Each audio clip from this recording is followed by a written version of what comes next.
செய்பவராக, சிவனை வழிபாடு செய்பவராக, சிவன் அடியார்களை கொண்டாடுபவராக இருக்க வேண்டும் அப்படின்னு 9வது பாடல சொல்லுவாங்க. 19வது பாடல்ல சிவன் அடியார் ஒருவனுக்கே நான் வாழ்க்கைப்படுவேன். குழந்தைங்கள்லாம் அப்பா அம்மாவுக்கு உரியவர்கள் தான். ஒரு குழந்தை கேட்டுதான் அதுக்கு என்ன வேணுமோ அது அப்பாவும் அம்மாவும் செய்யணுங்கிறது அவசியம் கிடையாது. அடியார்கள் எல்லோரும் சிவபெருமானின் திருவருளை பெற்றவர்கள் தான்.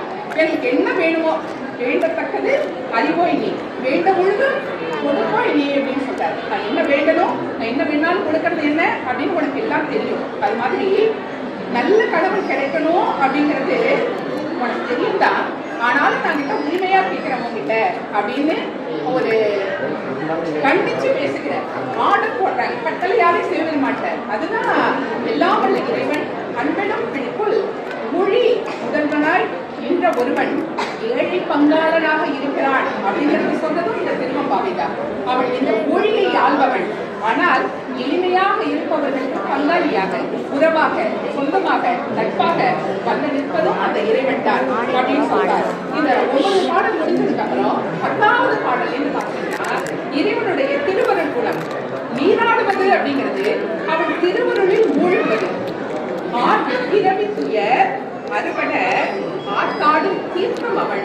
தீர்த்தம் அப்படிங்கிறது புனித நீர். நம்மளோட பிறவி துயர் கிடணும்னா நம்ம நீராட வேண்டும். அந்த பொய்கை அப்படிங்கிறது சிவபெருமானோட திருவருள். அதுல நீராடினா மட்டும்தான் நமக்கு பிறவியாகிய துயரம் கெடும். தன்னை மாணிக்கவாசகர் சொல்றாரு. அப்போ அந்த அருள் எப்படிப்பட்டது? அது எதுவும் எனக்கு இது வேணும் அது வேணும்னு கேட்கறதெல்லாம் கிடையாது. உண்மையான மனம், இடைவிடாத இறை சிந்தனை. இப்போ முதல் பாடல் அவர் சொன்ன மாதிரி 2வது பாடல கேட்பாங்க, என்னமோ நீ இறைவனை பத்தி பேசுறப்போ நாங்கெல்லாம் ஆஹா இறைவன் அப்படிப்பட்டவரான்னு நினைச்சு பார்க்குற அளவுக்கு பேசுற.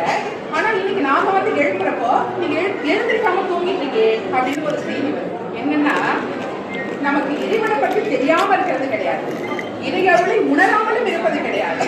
ஆனா ஒரு குளத்துல இருக்கிற பாசி நம்ம கையோ காலையோ வச்சோட விலகி போகும். அடுத்த இடத்துலயே அப்படி தண்ணியை குடிக்கும். நம்மளோட இந்த ஆணவம், மாயை இதெல்லாம் இறை சிந்தனையிலிருந்து எப்போ எந்த இடத்துல விடுபடணுமோ அப்ப நமக்குள்ள அப்படியே நிறைஞ்சு போகுது. அப்போ அது நம்மை நிறையாமல் இருக்க, நம்மை மறைக்காமல் இருக்க, அதில் நாம் மூழ்காமல் இருக்க வேண்டுமானால் ஒவ்வொரு நொடியும் இறை சிந்தனை. அப்ப இறைவனை நினைச்சுட்டே இருந்தா யார் வேலை பார்ப்பார்? அப்படி கிடையாது. எதை செய்தாலும் இறைவனுக்கு செய்கின்ற சமர்ப்பணமாக அதில் மனமுழுக்கி செய்தால் அதுதான் இறை கொண்டு, அதுதான் பக்தி. சரி, இவ்வளோ அழகா பேசுறாங்க. வாழ்க்கையில நமக்கு கஷ்டம் இல்லாம இருக்கிறாங்க. நம்ம கடவுளேன்னு கையெடுத்து கூப்பிடுறப்பதான் அடி மேல அடி விழுது. ஒரு அடி எடுத்து வச்சா 10 அடி சரிக்கு